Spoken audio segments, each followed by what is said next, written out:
Así que seguimos haciendo esfuerzos para que Colombia llegue a donde debe estar, a la excelencia que debe estar.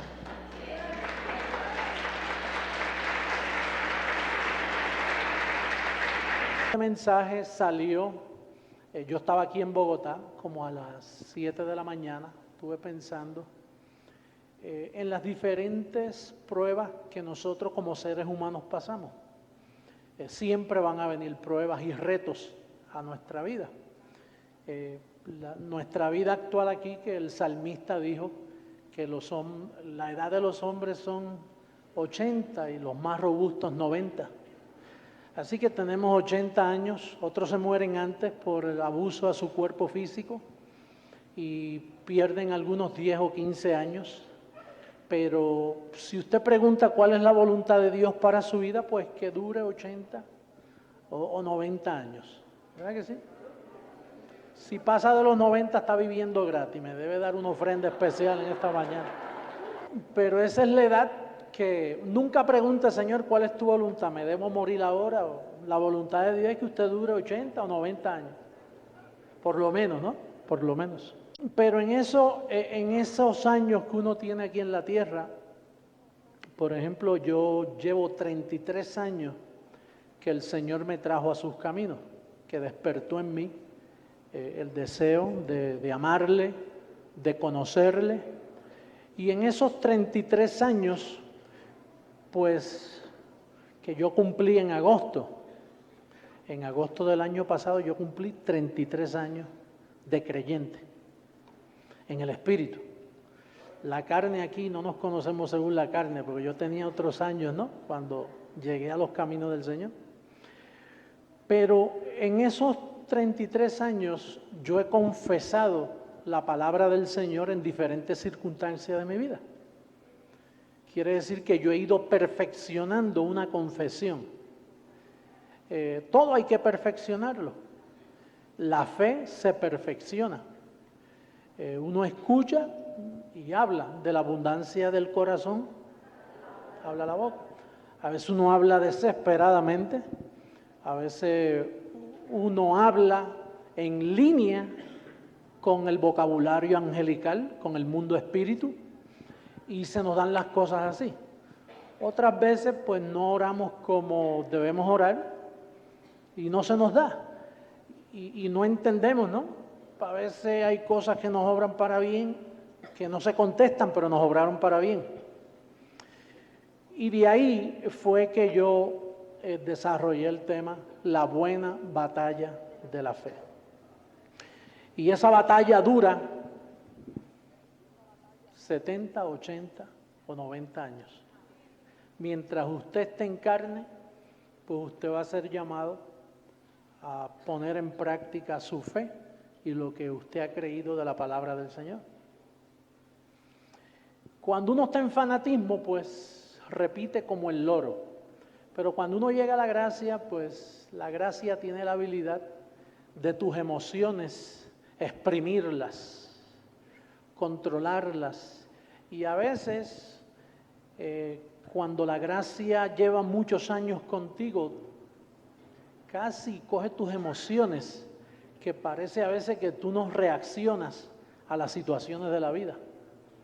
Se te muere un familiar y está todo el mundo llorando alrededor y tú con un control en el rostro que no te explicas. Entonces esos familiares tuyos pueden decir, oye, parece que no la quiere, no la ama, se está muriendo y él ahí, que si en obras de antemano, que si el decreto de Dios, que si es de Dios que se vaya. Entonces a veces la gente malentiende a uno. Cuando mi madre partió con el Señor, ella partió en mis brazos. Yo entendí que su hígado ya no funcionaba. Habíamos orado. Ella estaba cumpliendo casi 70 años, no los había cumplido del todo. Pero como yo la vi así, pues yo le dije, mamá, ¿por qué tú no partes con el Señor? Porque yo tenía a los demás familiares diciendo, no, no te vayas, no te vayas, no te vayas. Porque nosotros somos egoístas aun cuando oramos, no te vayas, no te vayas. Pero la que está sufriendo es ella, no el que está diciendo no te vayas. Yo después le decía a mi hermano, ¿Qué vacaciones tenía planificada mi madre? ¿No? Ella no tenía ningún viaje, no. ¿Y qué tú piensas si el Señor lo hubiera sanado? ¿Qué ella hubiera hecho si hubiera quedado sana? Bueno, pues seguir ahí aguantándole a mi padre todas sus insuficiencias, lavando platos, cuidando nietos. Y o sea, que eso era lo que le esperaba a ella. Ella no tenía unas vacaciones planificadas. O sea, que a veces nosotros queremos que la gente viva para utilizarlas. Y entonces cuando tú oras, los ángeles ven ese tipo de oración. Entonces lo que está, dice que mamá no muera, que papá no muera. ¿Para qué? Para seguir llenando tus vacíos con un padre, con una madre que casi tú no le das tiempo, pero la utilizas para tus necesidades emocionales. Pues a veces los ángeles dicen mejor que se muera, que descanse. ¿Para qué andar en un cuerpo enfermo? Entonces todas esas cositas perfeccionan cuando tú vas a hacer una confesión. Padre, yo digo, y aparece la sabiduría, ¿tú dices qué? Bueno, yo digo que si estoy orando bien y es correcto lo que estoy pidiendo, que se me dé esta petición. Pero eso de que yo digo, yo confieso, la confesión, que está compuesto de tres cosas: confesión, una editación de fe.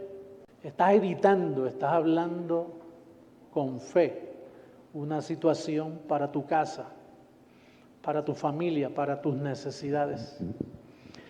Pues en base a eso vamos a utilizar lo que dice el Evangelio para perfeccionar, porque usted sabe que donde quiera está la gente confesando.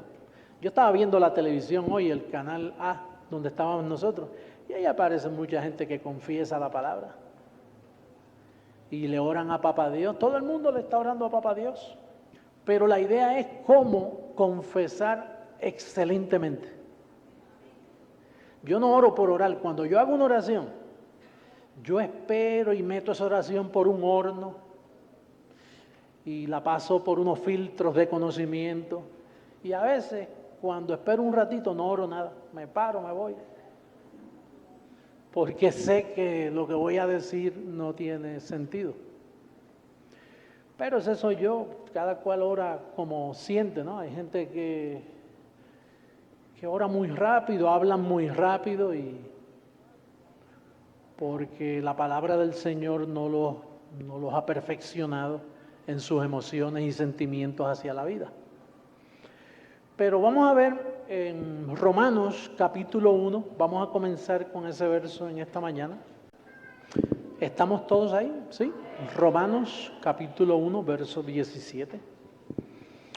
Porque en el Evangelio, no en la ley, no en el pacto de Moisés, no en la Biblia, no piense que la Biblia es el Evangelio.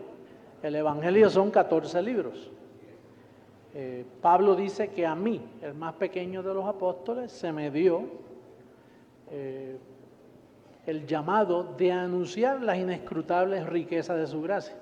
Así que cuando usted vea la Biblia, aprenda a dividirla: historia, ley, profecías. Pero en el Evangelio, diga en el Evangelio, que es donde nos interesa a nosotros, ¿no? En el Evangelio. ¿Cuántos evangelios hay? Un solo evangelio.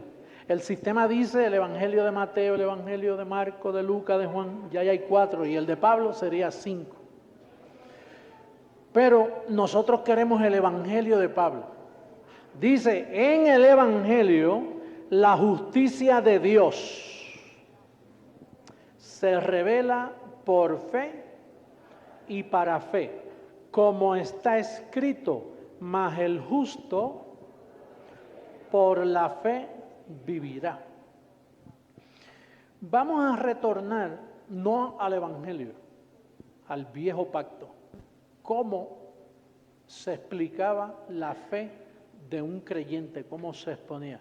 Mantenga el término por la fe. Mire Habacuc. Vamos a uno de los profetas menores. Regrese a Habacuc capítulo 2, verso 4. Yo sé que usted no viaja mucho por el Viejo Testamento ya, así que téngase paciencia, que yo aquí todavía lo estoy buscando también. Queda después del profeta Nahum, Miqueas, Nahum, Habacuc y antes de Sofonías y de Ageo. Habacuc, ¿ahí estamos todos? ¿Sí? Habacuc. Capítulo 2, verso 4 de Habacuc, profeta menor. Dice: he aquí que aquel cuya alma no es recta se enorgullece, mas el justo por la fe vivirá. ¿Cómo dice en el Viejo Testamento? Por su fe. ¿Y cómo dice en el Evangelio? Por la fe. Ya ahí estamos hablando de una diferencia muy grande, porque el Evangelio trae el don de la fe. Ahora, antes que existiera el Evangelio, la gente vivía por su fe. Por eso usted ve que los apóstoles decían: Señor, aumenta nuestra fe. El Señor le hubiera dicho: si la fe de ustedes no sirve, ¿para qué yo se la voy a aumentar? Esperen en lo que viene el don de la fe. O sea que si usted usa su fe, usted ha visto esa gente que dice: yo desde pequeño tengo una fe grandísima en Dios. Siempre mi fe ha sido una fe ciega, y bien ciega que ha estado, ¿verdad que sí? Fíjate, cuando se trata de tu fe, tú tienes que hacer muchos esfuerzos. Ahí es donde vienen los consejitos, si te hincas y te quedas mucho rato hasta que te duelan las rodillas, para que brote una fe bien tremenda. Una fe que muevas montañas. Así es que trabajan las iglesias en todo el mundo. Las iglesias, todos esos pastores que usted ve en televisión, la iglesia del este, las iglesias del oeste, del norte y del sur, todas están trabajando con su fe. Cuando usted visita una iglesia donde el pastor le dice: mire, el sábado tenemos ayuno y oración, está bien motivado, pero lo que él quiere es que a través del ayuno y oración usted fortalezca su fe. Ahora, la fe usted no la puede fortalecer, usted no tiene que hacer nada por ella, porque la fe es un don y los dones usted no puede ayudarlos. A veces nos preguntamos: pastor, ¿y por qué aquella iglesia no nos entiende? No nos va a entender porque ellos están trabajando con su fe y ellos son unos creyentes muy activos, porque ellos están haciendo lo correcto, están fortaleciendo su fe. Ayunan, oran, reprenden al diablo, vigilan, abstinencia de alimentos, se privan, las damas se privan de cierta ropa, de ciertas prendas para amanciguar la carne. Y es normal, usted no puede pretender quitarle eso. No, tú estás mal. Si le dice tú estás mal, el que estás mal eres tú, porque ellos están muy bien dentro del marco de referencia que ellos entienden, que es su fe. Pero nosotros estamos bien en el marco de referencia nuestro, que nosotros no estamos usando nuestra fe porque eso no sirve. Nosotros estamos usando la fe que Dios creó como don y la impartió a nosotros. Vamos a buscar Efesios capítulo 2, verso 8. Porque por gracia sois salvos por medio de ¿qué? Y si Pablo no llega a seguir escribiendo, ¿qué hubiera pensado la gente? Por medio de mi fe. ¿Usted ha visto a esa gente que dicen que ellos tienen que ejercer el libre albedrío para ser salvos? Pues ellos tienen toda la razón. No tienen revelación, pero razón tienen, porque ellos están trabajando con su fe, y si su fe no trabaja, pues ¿cómo van a ser salvos? Es lo natural que ellos utilicen su fe. Pero gracias a Dios que el verso no terminó ahí, sigue. Mira lo que dice el verso 8. Dice: y esto, cuando dice que somos salvos por la fe, por gracia, por medio de la fe, dice: y esto, bien específico, no de vosotros, no sale de carne y sangre, pues es don de ¿qué? Es un don de Dios. Y tú sabes ¿qué? Que los dones son irrevocables, no se te pueden quitar. Aunque tú digas: estoy atribulado, estoy peleado con Dios, me siento mal, pienso que no me ha contestado, no voy a la iglesia. Puedes pelear contigo mismo. Y gracias a Dios si no hay nadie aconsejándote al lado, porque cuando una persona está así es mejor dejarlo que se desemboque, que haga lo que quiera.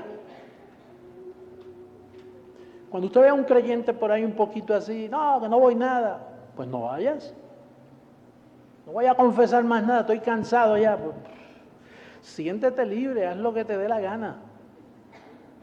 Eso de creciendo en gracia, eso, mejor me voy para la esquina, que allí sí ahí se siente. Pues vete allá donde se siente. La idea es que tú estés cómodo y hagas lo que te dé la gana. Porque Pablo dijo que en este evangelio todo me es lícito. Así que tú debes hacer lo que tú quieras para que te acabes de encontrar contigo mismo. Ahora fíjate, si ya tú tienes el don de la fe, que sé que lo tienes porque tú naciste alambrado, desde pequeñito ya tú traes eso contigo, lo que activa eso es el conocimiento de la palabra. Tú no fuiste a una iglesia a recibir nada, eso tú lo traes desde el vientre de tu madre, tú vienes bendecido, bendecida, vienes salvo, justificado, perdonado. Tú no recibiste nada. Digo, eso tú lo descubres en una iglesia que vive por la fe. Ahora, en una iglesia que vive de su fe, te dicen, si no pasas al frente y recibes al Señor y sales de aquí y un auto te arrolla y no llegaste a pasar al frente a aceptar a Jesús cuando Jesús ya te aceptó a ti hace tiempo, te mueres y te vas al infierno. Con esa ignorancia es que nosotros estamos batallando, porque ya está establecido así en la mente de la gente.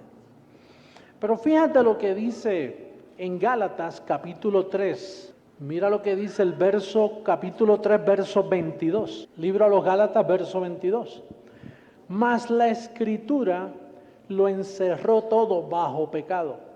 ¿Quién encerró todo bajo pecado? El Evangelio. La Escritura. Usted sabe que el Evangelio no es la Escritura. Usted ha visto predicadores en plena televisión. Y dice, hermano, la Escritura dice así. Y se les olvida decir, el Evangelio dice así. Porque la Escritura fue el antiguo pacto. En aquellos tiempos cuando existía Pablo, cuando Pablo hablaba de la Escritura se refería a Isaías, no a lo que él decía. Porque lo que Pablo enseñó fue el Evangelio, no la Escritura. Pastor, ¿y qué diferencia hay de la Escritura y el Evangelio? Que la Escritura fue inspirada, no necesariamente explicada. Eran hombres que hablaban inspirado y después no sabían ni lo que decían. Porque era inspirado, una inspiración. Ahora, el Evangelio no es inspirado, el Evangelio es revelado. Por ejemplo, Isaías dijo, pasa carbón por mi boca, he aquí, envíame a mí. Carbón por mi boca, ¿y para qué Dios tiene que meterte carbón en la boca? ¿Para quemarte los labios? Para que después tú estés orando para que te sanen los labios. Entonces era simbólico, Isaías no sabía lo que decía, porque esa era la Escritura. Entonces la Escritura lo encerró todo. ¿Cuánto? Todo. Y cuando tú te pones a leer la Escritura como nuestros queridos bendecidos hermanos protestantes aquí en Colombia, que ellos piensan que esta es la Escritura. Ellos ven una Biblia y dicen, esa es la Escritura. Ellos no saben que aquí está la Escritura y está el Evangelio. Pues entonces, como la Escritura encerró todo bajo pecado, ¿cómo ellos se sienten? Bajo pecado. Por eso que usted los ve por ahí diciendo, oh, yo miserable pecador, ten misericordia de mí. Porque como ellos están en la Escritura los tiene encerrados bajo pecado. Ahora, el Evangelio, ¿qué hace? Fíjate lo que dice el verso 22. Mas la Escritura lo encerró todo bajo pecado, para que la promesa que es por la fe en Jesucristo fuese dada a los incrédulos, a los creyentes. Pero antes que viniese la fe, quiere decir que la fe no había llegado. Pastor, pero en Habacuc era la Escritura y decía que el justo por su fe vivirá. Bueno, está hablando de la fe del individuo, pero aquí está hablando antes que viniese la fe. Pastor, entonces en el Viejo Testamento aquellos grandes hombres de Dios como Sansón, como David, como Moisés, entonces ellos no estaban en la fe, no, ellos estaban en su fe. La fe no había llegado. Tú no ves que la fe fue un don creado cuando Cristo murió en la cruz del Calvario, apareció el don de la fe. Y entonces dice aquí que antes, dice, pero verso 23, pero antes que viniese la fe, estábamos confinados bajo ley, encerrados. Oye, gracias a Dios que estuvimos encerrados. No andábamos sueltos. Quiere decir que Dios encerró a esas personas que Él iba a abrir la cárcel. Y Él le abrió la cárcel a sus cautivos en la cruz del Calvario cuando murió. Quedaron todos libres. El sistema religioso los vuelve a encerrar en cárcel. Le dice, usted está en pecado. Usted tiene que arrepentirse. Usted los vuelve y los encierra. Cuando ellos ya están libres. Cristo nos hizo libres. Dice, confinados, pero antes que viniese la fe, verso 23, estábamos confinados bajo ley, encerrados para aquella fe que iba a ser ¿qué? ¿Dónde es que se revelan las cosas en el Evangelio? No aquella fe que iba a ser inspirada. Usted ha visto mucha gente carismática que le encanta meterse en un cuartito, apagar la luz y se hincan de rodillas y empiezan, Señor, manifiéstate, manifiesta tu presencia. Eso parece un espiritismo moderno, ¿verdad que sí? Yo hice eso por muchos años, porque como yo no tenía revelación, yo fui a la iglesia protestante, primero pasé por la del pueblo, después pensé que había entrado a la iglesia del Dios viviente, y donde estaba era en una sinagoga, que tiene nombre de iglesia. Y entonces pues ahí cuando yo me hincaba, yo tengo memoria aquel día que estuve como 14 días, estuve sin comer. ¡Qué maravilla! Yo no tenía deseo, no es conveniente ni saludable quedarse 14 días sin comer. Pero como yo estaba fortaleciendo mi fe, no la fe por la que yo vivo hoy. Hoy no, yo no ayuno nada. ¿Para qué? Hoy yo no sacrifico, yo me levanto por la mañana y digo, buenos días, Señor. Yo ni oro. Porque si no voy a orar en línea con la fe, ¿para qué abrir la boca? Por eso hay personas que vienen a nuestro ministerio y se quedan mudos. Y dice, desde que yo llegué aquí no hago nada, no oro, no esto, no aquello. Pero ¿para qué? Si lo estabas haciendo mal. Es mejor que te quedes callado.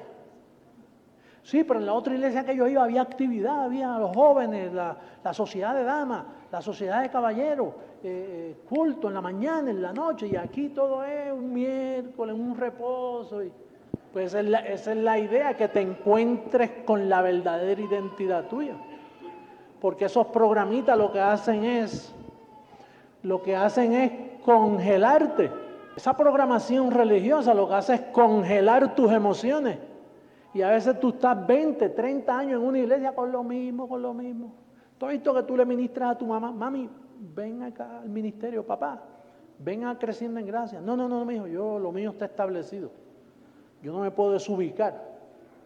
Pero ¿cómo que desubicar si las dos vidas de ustedes están desubicadas hace tiempo? ¿Cómo tú puedes ir a una misa y repetir, Santa María, Madre de Dios, ruega por nosotros pecadores, venga a la hora de nuestra muerte?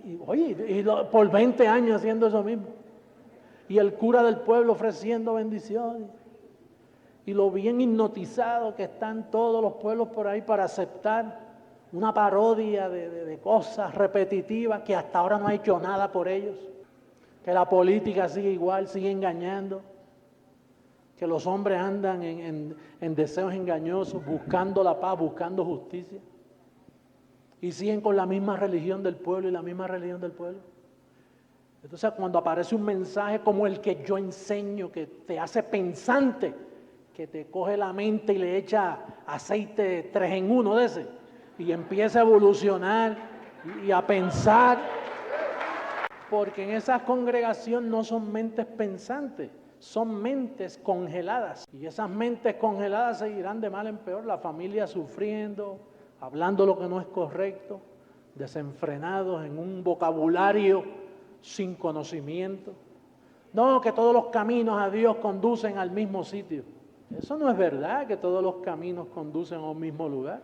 Hay un camino más excelente, que es el camino de la fe que iba a ser revelada. Y tú tienes que ubicarte en la fe que iba a ser revelada, no en tu fe. Porque con tu fe tú no vas a llegar a ningún lado.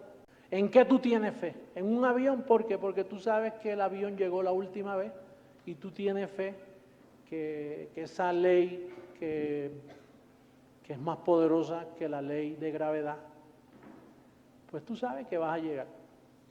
Esa es tu fe. Y tú estás sentado en esa silla porque tú sabes que la silla te va a aguantar. Porque tú te sentaste la última vez y no te caíste de ella. Y tú tienes fe en un montón de cosas que tú palpas y conoces. Pero esa es tu fe. Pero en esta mañana el consejo de la mente de Dios, o sea, cómo Dios piensa en el cielo.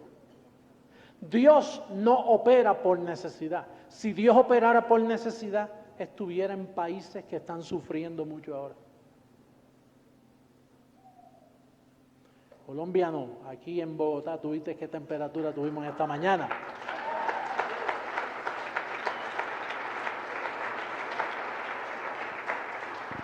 Pero por otros lugares la niña y el niño están en desorden, haciendo daño. Eso hay que pararlo. Pastor, ¿y por qué Dios no lo para? Dios no lo va a parar.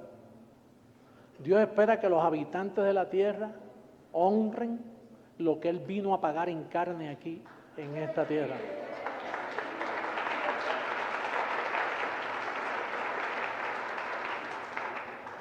Y tenemos que vivir por la fe una vez dada. Una vez dada, se dio hace 2000 años. Se dio hace 2000 años y está ahí.